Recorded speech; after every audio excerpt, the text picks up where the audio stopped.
Hi, it's Lynne Golodner, and welcome to the Make Meaning podcast. I'm a writer and entrepreneur, and through decades of writing articles for magazines and newspapers and authoring books, I've learned that we succeed through inspiration from storytelling and deep and mutually beneficial relationships. This show began in 2018 after my father was diagnosed with a terminal illness, and I wanted a way to capture his stories and record his insights. It's grown since then to share stories of how people around the world make meaning from very ordinary pursuits. Now I focus on sharing the stories of writers, authors, and those in the world of publishing to learn how and why we create stories that help us make meaning from the mundane. I'm a former journalist and marketing entrepreneur, and I've been teaching writing for more than 2 decades. As a writing coach, I help authors build their brands and share their words. If you'd like to write with me, check out my offerings at lynnegolodner.com. And you'll find more episodes of this podcast at makemeaning.org, as well as on every podcast platform you can think of. If you like what you hear, please give us a 5-star review at Apple Podcasts. Thank you for tuning in to the Make Meaning podcast. Now, on to the show. Lisa Peers is a writer with a passion for smart, funny love stories with well-deserved happy endings. And I'll share a little secret. She's a friend of mine and part of a wonderful critique group that I've been part of here in Michigan for many years. I just love Lisa's writing. And now I've invited Lisa onto the Make Meaning podcast to talk about and celebrate the debut of Love at 350 Degrees, a lesbian romantic comedy slated to be published by the Dial Press any day now. Lisa is also the author of Love and Other B-Sides, a rock and roll rom-com, and the novella Eros and Psyche, a myth of love lost and won. Lisa has acted professionally in San Francisco, produced TV and radio programs in Detroit, and is currently a creative director for an international marketing agency. A Harvard graduate with an MFA in acting from the American Conservatory Theater in San Francisco, she now lives in Metro Detroit with her partner, not far from their 3 grown children, along with their beloved cats and way too much yarn. Hey, Lisa, welcome to the Make Meaning podcast. Well, hello, Lynn. Thank you so much for having me. I'm really excited. I have been waiting for this episode for what, a year and a half? Like however long I've been reading in our critique group, any pieces of your novel that of course I love. And then when you got your book deal. So I was like, okay, great. Let's get her on the show, you know? Okay. But I do like to begin by asking my guests about their earliest memory of writing. So what is your earliest? I grew up in Richmond, Virginia, and my dad was a former teacher who retired early. And then my mom had, in her previous life, been a Methodist deaconess. So she was a working gal. The two of them married rather late. So she was 39 and my dad was 50. Okay. So she stayed at home with me, and she was also a writer. So she had a typewriter on her desk that moved from being a manual to an electric over time. And at a certain point, she allowed me to start playing with it. And so I wanted to do what she was doing. She was writing short stories and things and getting in magazines. Oh my God. And so I started with like poems. And, you know, that must be where it all started. That's so cool. That's really neat. Do you have your mom's writing? I do have some. So she, when she passed away, had already moved in with my brother, and the two of us are going through things. And I knew she had been published here and there. And I found one of her pieces in a copy of True Romance. Magazine back in the 60s. And so first off, my mom being this, you know, religious work girl who's in True Romance. Oh my God. But the other thing was that the plot of it was this very suburban, you know, sheltered woman marrying into an Italian family. And how do you adjust to that? And getting to a detente with her mother-in-law, the very, you know, outspoken and, you know, stereotypical Italian. So that delighted me. That is so cool. Yeah. Oh my God, I love that. That's really neat. That's so funny. So, you know, it's interesting is that I've known you only as a writer, but of course, preparing for this episode, I had to discover that you've had this illustrious national career on stage. And so I want to hear all about your acting experiences and how those experiences inform your writing now. Yeah, I was in plays all through college and all this. And then when I graduated, honestly, kind of in a panic of what the heck do you do with a history and literature degree, really? Right. I was desperately trying to get into acting schools because that'll put off the decision for 2 or 3 years. Well, that didn't happen. So I started doing local performances and this sort of thing. And then when my partner got a job in California, we moved to San Francisco, I decided, all right, she's got enough where she can, be the single earner. I'll dive in. And after a couple of years of that, I wanted to go to grad school finally for real, not just as an escape. So I got an MFA through the American Conservatory Theater, and I continued to do a lot of musical theater. So that was my main gig. There was a company that started around the time I was in school that focused on lost musicals. So oh my gosh. Irving Berlin, Cole Porter, George Gershwin, the golden oldies where you knew the songs but had no idea what the show was. The shows were generally very threadbare, just so you can get people, you can get to Ethel Merman singing, a rhythm. So we were in San Francisco for 16 years. My partner's originally from Wyandotte, Michigan, and her family was done in Oakland County. And so we decided, let's move to Michigan. So with that, then there was really not the same kind of theater community that I had in San Francisco.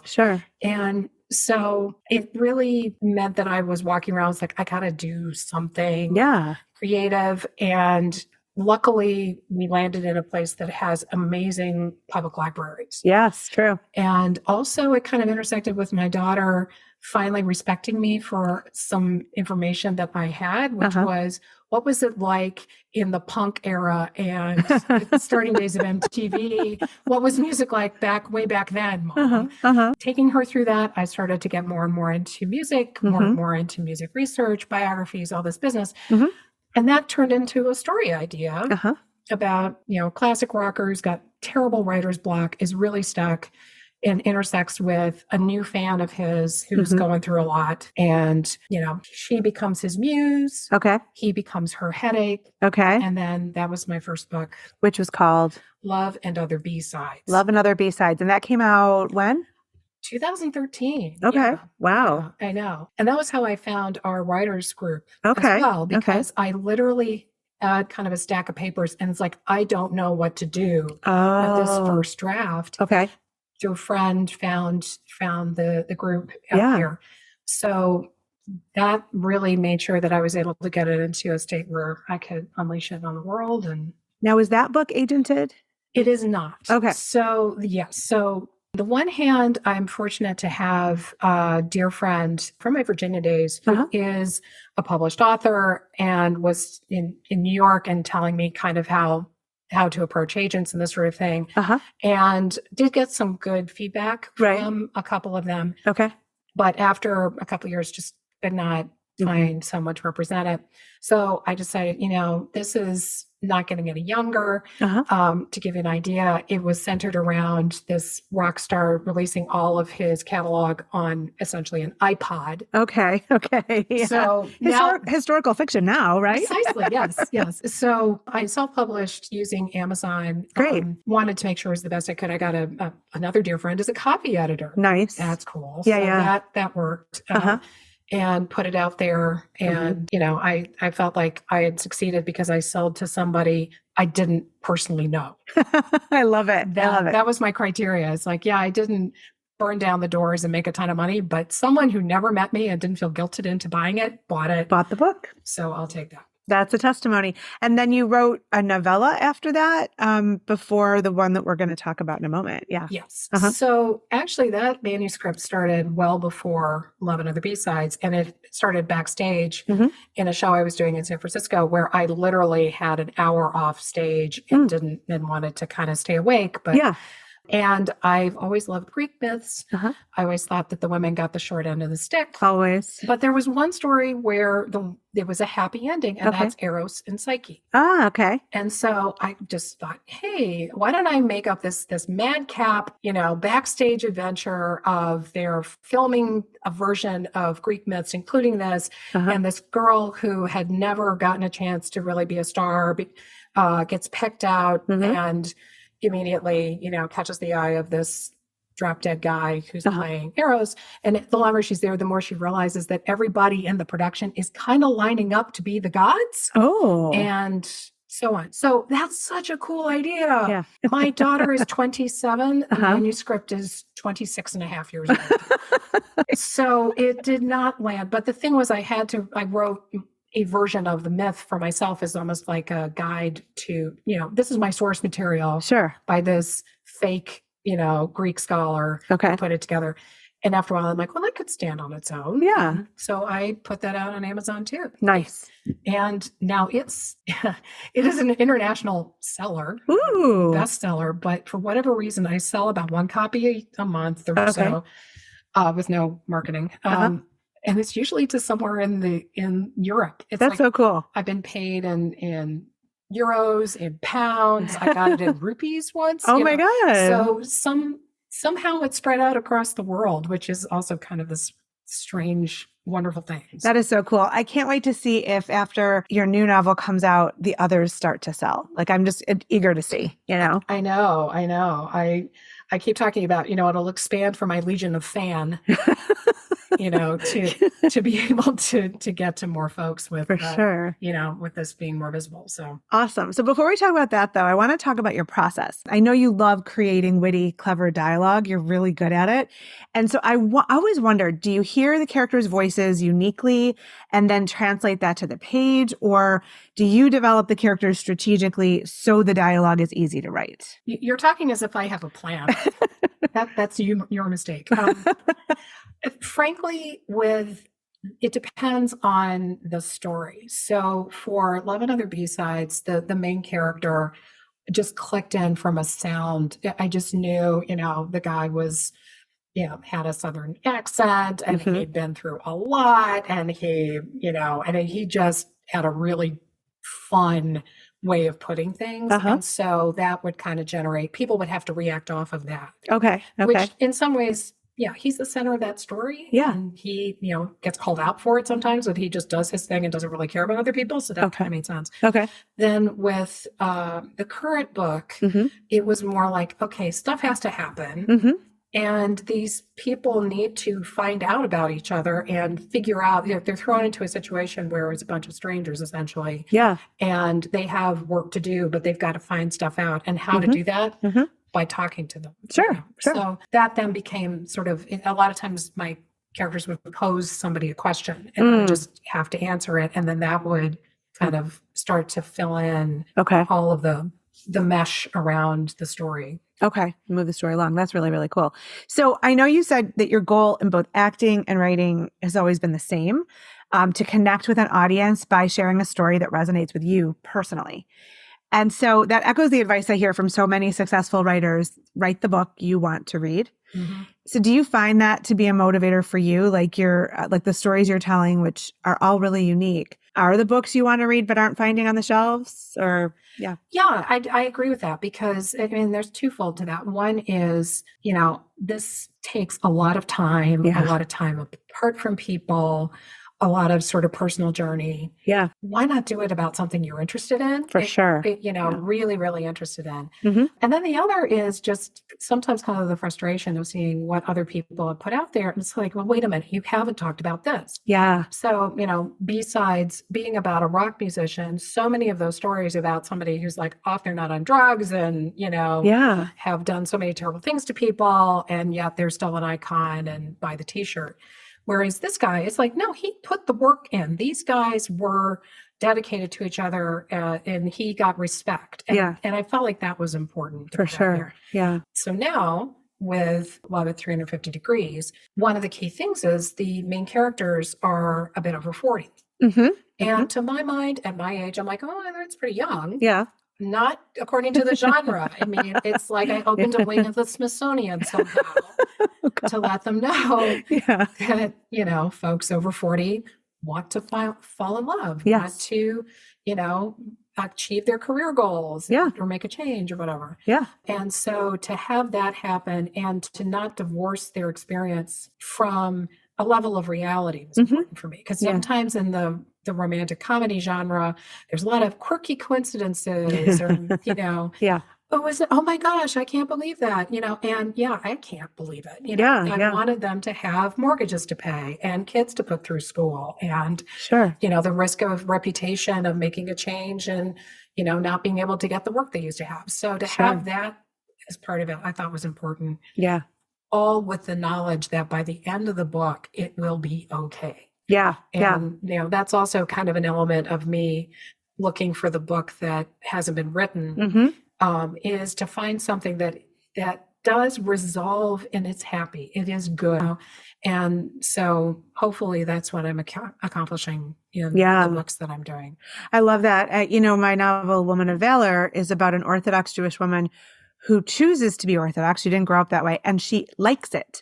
And I'm like, okay, how many books have we had that people don't like being Orthodox, so they leave and it's horrible and it's misogynistic and whatever? Yeah, that's a valid story, but it's been told so many times. And so even though I left Orthodoxy, I wanted to write a story where a character was like, yeah, there are challenges, but I'm going to choose it, Right. Yeah. And I think that's really good advice, is to write the book you want to read. I think that's phenomenal. So, okay. So let's talk about Love at 350 Degrees. Okay. I have been lucky to have a ringside seat to this book, but I want you to tell our listeners how it came to be. Okay. So you may have heard there was a pandemic. Oh, really? Yeah. And you may have heard that many people lost their jobs. Well, I got laid off pretty early on. And so on the one hand, I had been writing quite a bit anyway and was kind of looking to write, something new. On the other, in my head, I'm like telling off the people who let me go, in so many different ways on those power walks that we were all doing to get outside and be healthy. Yes. And so one of them was like, oh yeah, well, I'm going to go and write a book.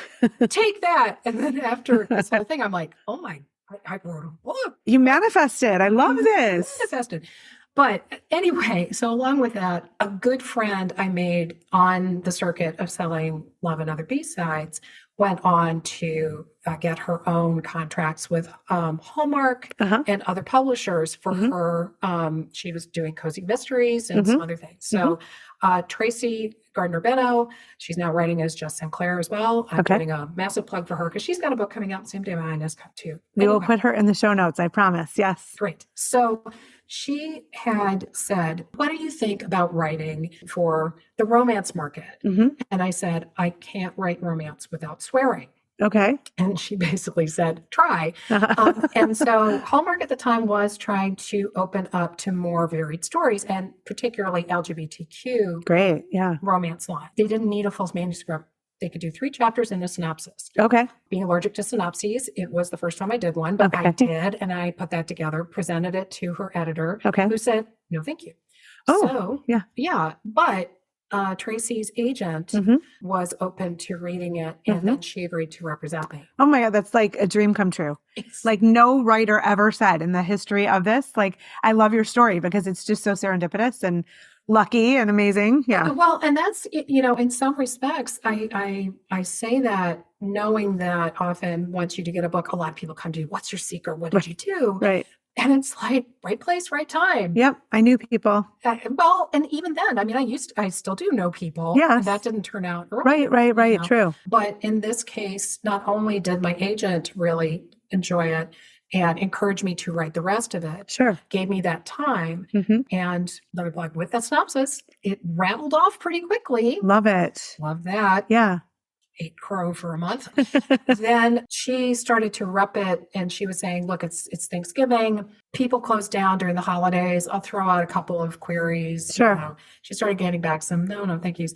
Within 3 months, Dial Press came back and said, we're interested. Nice. And because they are looking to expand their shelf of romances and romantic comedies to include not just LGBTQ stories, of which there are legion that haven't been told, but also just kind of the people who never have gotten their turn in these kinds of stories. Plus size people, neurodivergent people, a lot of different things. And they were very much looking for this. So it was, again, right place, right time. Yep.